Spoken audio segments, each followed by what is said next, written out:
Hello and welcome to Future Imperfect. I'm your host, Admiral Phillips, and in this episode, I'm flying solo. I don't have Mike the Birdman Dodd or Booth Ninja, who will be joining me, both of which in a future episode, as they're both finishing watching or halfway through Star Trek Discovery at this point.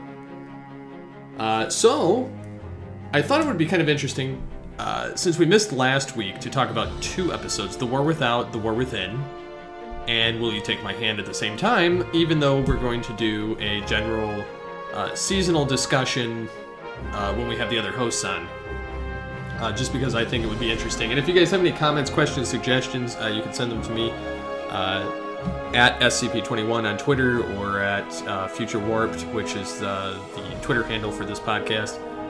You can also comment on the website of thisweekingeek.net, alteredgeek.com, geekcastradio.com.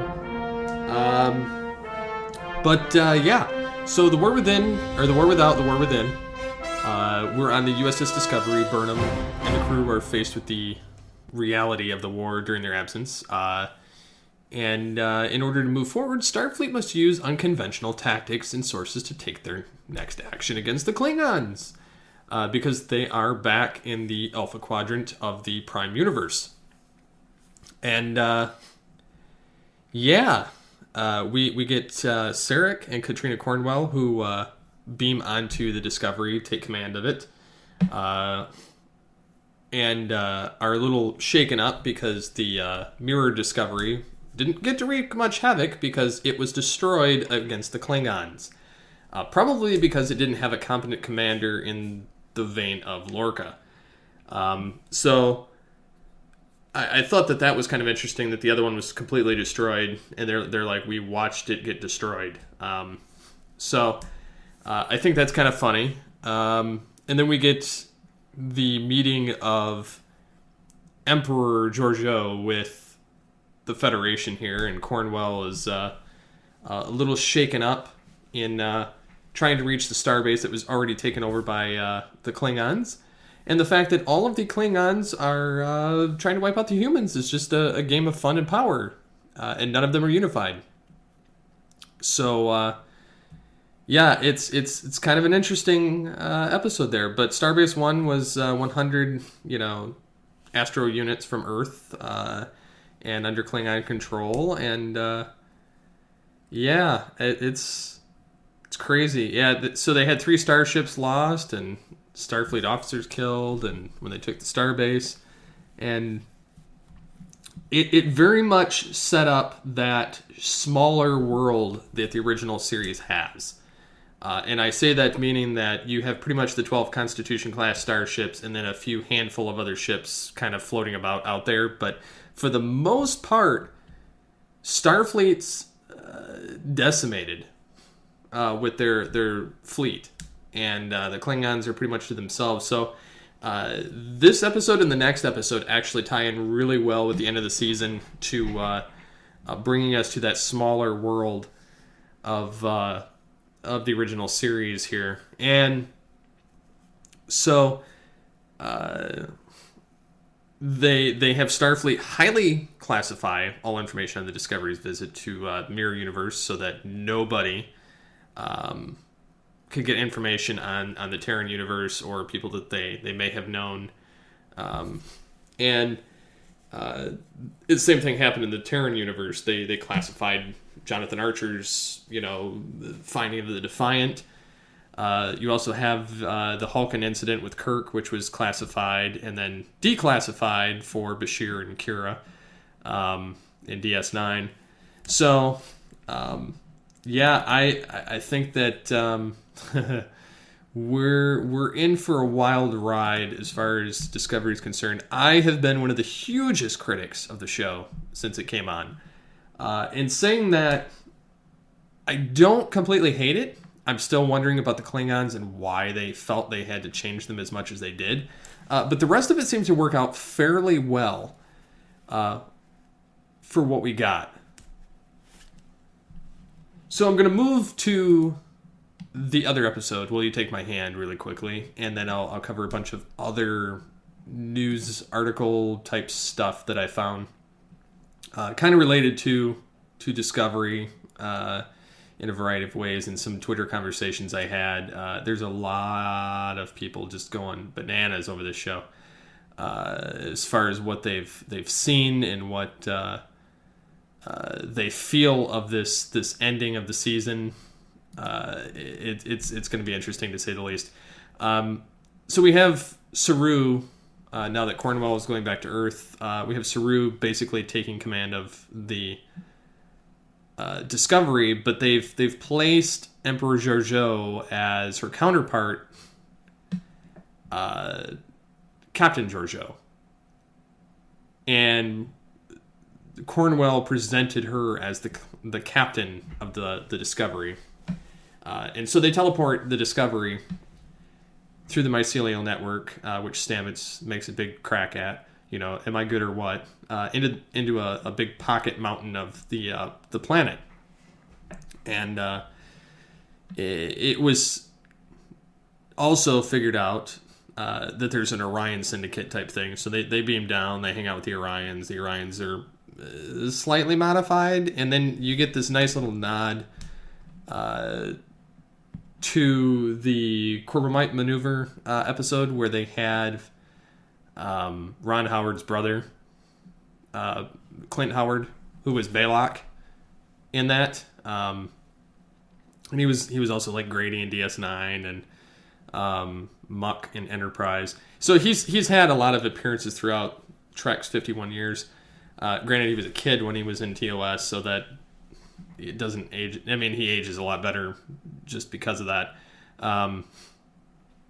But they have him in this as an Orion that's making Tilly get high, and then Tilly figures out that they're carrying around a bomb which will destroy most of Kronos. And they can tell, that she's not going to be doing the right thing. And so Burnham inadvertently talks her out of it, takes it over, gives it to the Klingon who created Volk and into his human Tyler persona, gives her the detonator, and she unites the houses of the Klingon Empire and gets them all back to Kronos instead of to Earth, which is their next stop to destroy, because they would have wiped out the it would have been just very much like the DS9 type of universe of the Terran Empire, just a lot earlier in this universe, had Burnham not done what she did. So they have them all go to Starfleet headquarters in San Francisco. They get awarded medals by Cornwell and Admiralty, and you get to see the little the medals and the little triangle pieces that go on the uniform, like the original series with the dress uniforms and everything, which was kind of a nice nod. And then in the crowd, if you looked really carefully, you could see the original series blue shirts that they wore in like the cage. You didn't see any of the tan or the red, but you did see those. And I guess what the producers explained it as is the uniforms that were worn by like Pike and all of those people on the Constitution class starships had a different set of uniforms compared to the rest of Starfleet, because they were a completely different set of different division of Starfleet, you could say. So they gave them like this special run. So that's how they're explaining the uniform change, which, okay, there's a gray area to play in there. I don't care. At least it's mentioned. And then we end the episode with a distress signal as they're taking Sarek back to Vulcan to get a new captain for the Discovery, which I find odd that they're going to be... I don't understand why they didn't just promote Saru, because he's done a wonderful job when he's been captain, and I think that he's made a very interesting captain in the first Alien one we've had. And Burnham got exonerated, and so she's a commander now on the Discovery under under Saru, and I don't know why they're having to get another captain. It just doesn't make any sense. It's going to be another created character, I imagine. Either that, or they're going to have found Prime Lorca, or something is going to take place to where you're going to see somebody come back that may have died already. Then we also have this whole aspect with the distress signal.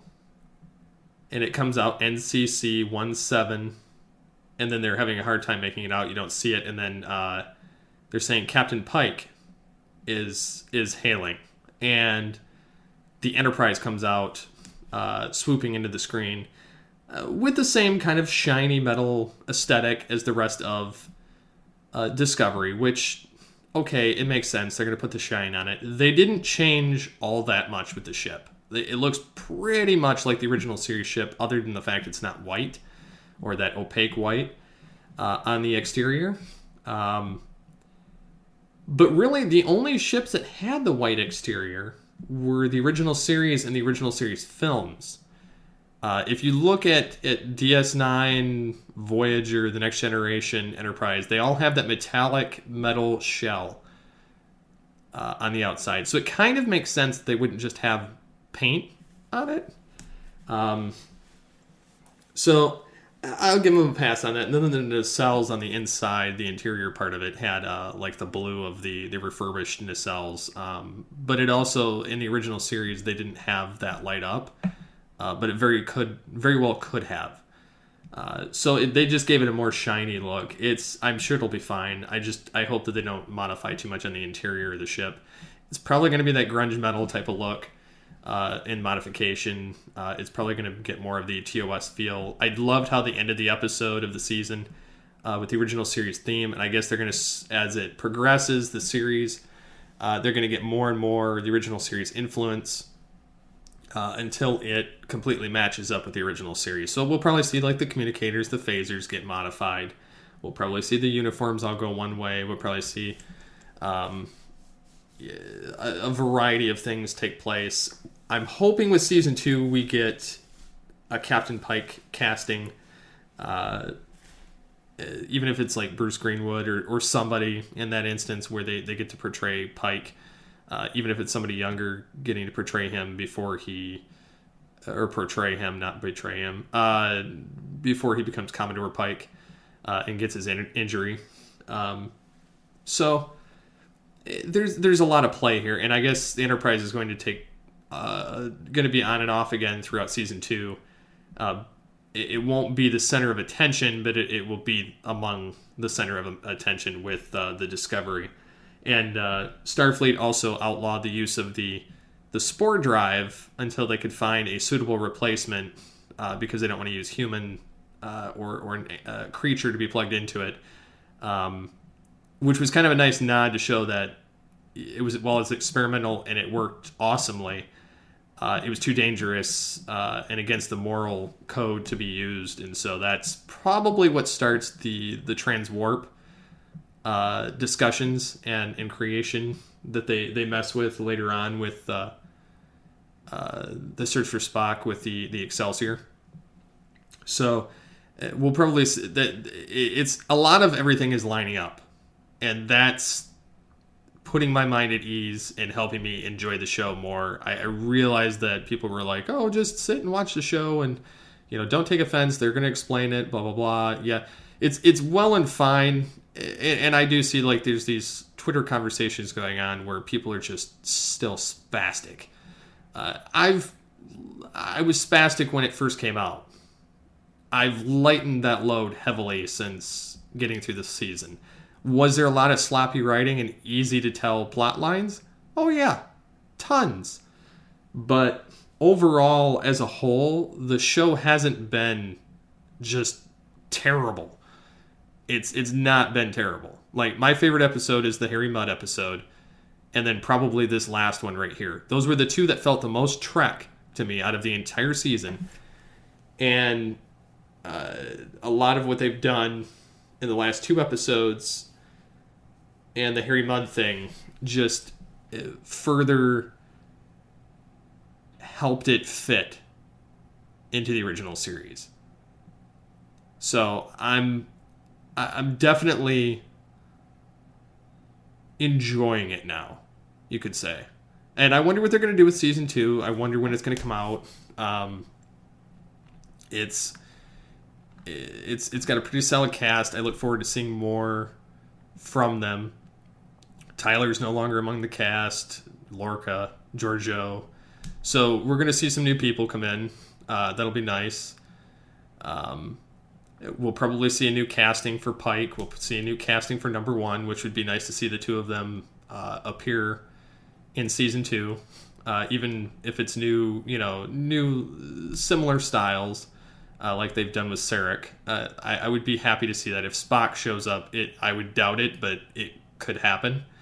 Albeit briefly, or could it be explained that he believes that Burnham is a dishonor upon the family, and so he just disowns her completely because of how Sarek has treated her over him, which would help fuel the difficulties between the two of them of how one prefers the other, over the other child. So it's very much playing favoritism. So I can definitely see a lot of this. So, anyways, we're supposed to get season 2 in September. So we'll see how that goes. So we'll be back after this. And we're back. So, I thought we'd start off with some feedback and some social media conversations, and then kind of go into some of the various Star Trek news that has come out. Since the last episode, we had... the last one I covered was What's Past is Prologue, and predictions and whatnot. So Brad says, I don't know a lot about the universe, so please bear with me, but when time travel was used before, it was a one-off thing. Even once they knew flying backwards around the sun equals time travel, it wasn't bad all the time because the Prime Directive, blah, blah, blah. It's interesting anyway with the time travel and the spore drives scenario of jumping universes. So it's been better than I thought, like I said, and he's kind of saying he's liking the journey. So at that particular moment in time, he didn't know where the series was going. I kind of had an idea and where things were being set up for season 2 and to connect it to Star Trek canon. So it kind of made sense where they took it. Following that, we have Birdman Dodd on Facebook posted something which I thought was kind of humorous. He was getting something that was clearly like sex bots on Facebook. I've never had this issue, so it's kind of funny to me that he got this. But he says it's a funny little distraction. He got an invite on Facebook Messenger. And so the person says hi. And he says, "You will be assimilated." And the lady goes, "What do you mean?" And he says, "Resistance is futile. Your biologic distinctiveness will be added to our own." Which I thought was quite funny because that's probably the best way to deal with it. So yeah, and then on Twitter, there were a couple people trying to figure out how, and thinking way too much about how Starfleet uniforms fit the Discovery uniforms into Trek canon and makes the most narrative sense. And so this person was going through trying to do a rundown of all the different Federation uniforms. And I'd kind of put together a graphic of it anyway. Putting some of the amalgamation of the Kelvin universe in as well, because we never really saw the uniforms between a certain time period between like Archer and Pike until Discovery. So I took the liberty of taking some of those. I did find it interesting that because of the lighting, the gold uniforms are actually supposed to be green. So they're actually supposed to be green, red, and blue, which kind of makes sense when you kind of go from the TNG colors, like some of it doesn't really quite match. It's like I said, interesting. I made basically a graphic trying to place the timelines of a variety of these uniforms, and I came up with this huge multitude of different variations, but it overall was really fun to put together, kind of a project. And then I kind of commented on Twitter about the season finale of it, saying that it was, by far the most Trek-like episode, aside from the Harry Mudd one we've gotten all season, and then the nostalgia and the touch of the TOS ending theme to the episode and the modified yet true Enterprise. I posted it all. I mean, granted, we got some of the Constitution refit for the rear end of the Enterprise, and we got some of the front end from the Cage version, and so it was kind of a nice amalgamation of it. But for the most part, it's the Cage version of the Enterprise, not the Kirk version, which fits. And it's funny to me how many people are just ridiculously bashing this. I could have seen it going a lot worse than what we got. I think that they did really well for trying to fit this into canon and make it work. And I think we're only going to get closer to it. And this crap sandwich that everybody's saying that we're eating on it, I think it's going to change drastically as the series goes on. I do see it now starting to fit into canon. I do see the possibilities of it. It's something that I've had to take basically a 180 on. My original stance of I hate this show. And when you watch the first half of the season, I definitely disliked it because it was not Trek to me. But the further along we've gotten in the show, especially with the revelation of Lorca, we discovered that, when Lorca was in charge, we weren't getting true Starfleet. And so with Saru in charge and Burnham having to act as an actual Federation person, even though not in the ranks, it fit very well. So, and then you get to see, the little triangle medals. You get to see a lot of people complaining on social media on a variety of levels. There's some people that have been saying, the Easter eggs and the way the show showed up, but you could all kind of equate it to Lorca, Dark Lorca, and his journey. And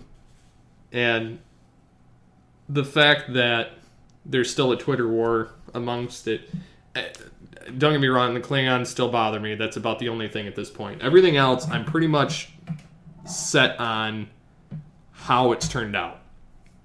And I understand it now. Like, it fits with my thought process. So, they made it look like Kirk's, like Kirk and Pike's ship, not like the Abrams version, which I'm very thankful for. And that it's only a matter of time before this particular version or skin of the ship ends up on Discovery, or not on Discovery, but on Star Trek Online. To be able to play as this aesthetic. So overall, not bad at all. So, Bill Smith of the Trek Geeks podcast, Discovering Trek and whatnot, says, "I'm weary of hearing that after 50 years, this is the only permissible depiction of the Enterprise. I'm weary of canon. I'm weary of the gatekeeper fans. Give me good stories worthy of the name. That's what I care about." And I kind of agree with them to some extent, but I'm fine with what they did in Discovery for the Enterprise. It could have been a lot worse, and people are trying to twist it out of measure, saying that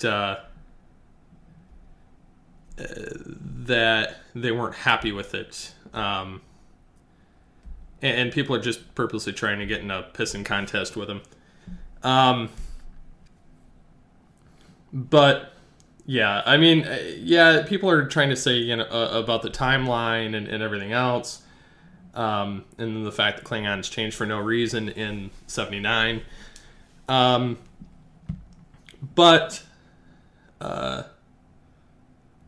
yeah, it's a difficult thing, isn't it? It would be interesting to see what Gene Roddenberry has to say about all of this had he's still been alive at this point. So I'm kind of looking forward to how season 2 turns out as far as the ship and everything else. And I've seen articles stating that now it's at that point that they kind of have to have Pike and Spock interaction, despite the fact that Spock never speaks with Sarek for 18 years by the time he's serving with Kirk. So it'll be interesting. But somebody else mentioned that apparently you can see some cage-style uniforms in the crowd during the Paris speech, and the recent novel did say the Enterprise, or the Constitution ships, have a separate uniform design. So as long as they keep the interior in spirit with the cage, they'll be happy. It says, one advantage that the designers have is Pike's Enterprise isn't as vibrant as Kirk's, so they can get away with a more muted color scheme. And I was kind of mentioning going back and forth with this person, and they said that my position from day one was wait and see on the canon front. I thought some of the internet went way too hyperbolic, shock at the show, not adhering to it, let them finish their story. And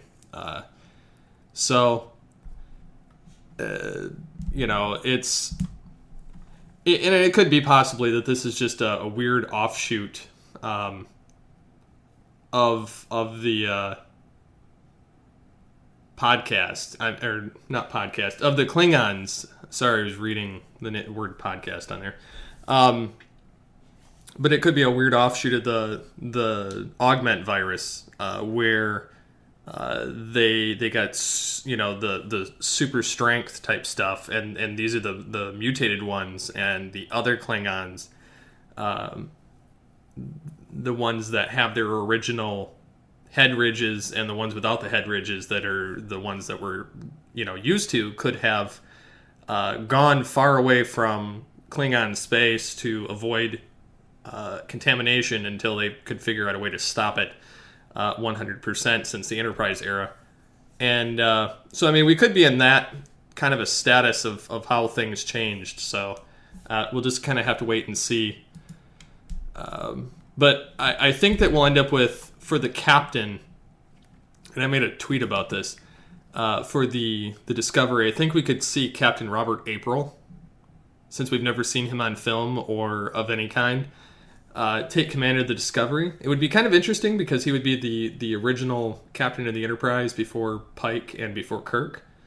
And he was name dropped earlier in the show. The other thing that could be interesting if it was Prime Lorca that somehow got back. So there's a lot of possibilities here.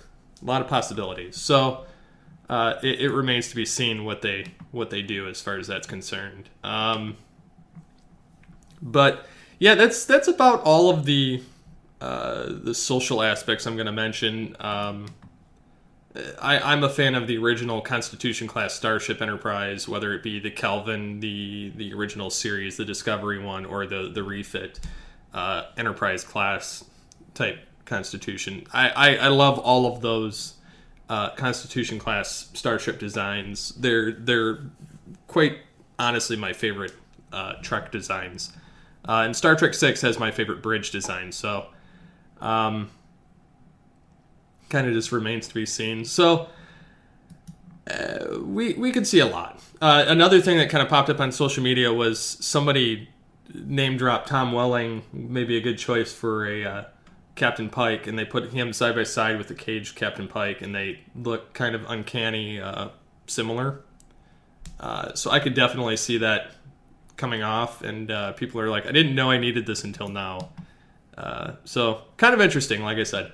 Also, myself, Mike the Birdman Dodd, Alex, and a few other people from This Week in Geek are starting our own, or in the process of starting our own Star Trek or Starfleet International chapter. So if anybody's wanting to get involved with this and signs up for Starfleet, let me know by sending an email to feedback@alteredgeek.com, and I will be sure to look out for it, because we need at least 5 to 10 people in our chapter to get it started. Yeah, I think it would be kind of cool to have our own chapter in Starfleet and to communicate and be able to set up maybe some kind of a website where we could converse and we could have gaming events or online meeting events of different kinds. So there's a lot of possibilities with it. But anyways, if people are really wanting to do this, let me know, because I need more members on that. And I think it would be a fun way for everyone to get more involved with not only the podcast, but get more involved with Star Trek and Starfleet as a whole. So if anybody's wanting to do that, and it doesn't really matter, the way I'm setting it up, it doesn't matter what region you live in. This is a virtual meeting type thing. It's going to be based out of my region 13 because of my particular address. So if anybody's wanting to get involved with this and kind of go that route, let me know, and we'll go from there. So I think that's about it on this episode. I know it's a little short, or about even with the rest of the show. The past few weeks when I've done this, and I know that it's a lot shorter, being that I've kind of covered 2 episodes in one. But I do want to tease that we will have Birdman Dodd on the next episode, and have possibly Booth Ninja on the next episode, to converse on Discovery Season 1, our thoughts, our likes, our dislikes, and where we think the road could go from here. So until next time, see you out there.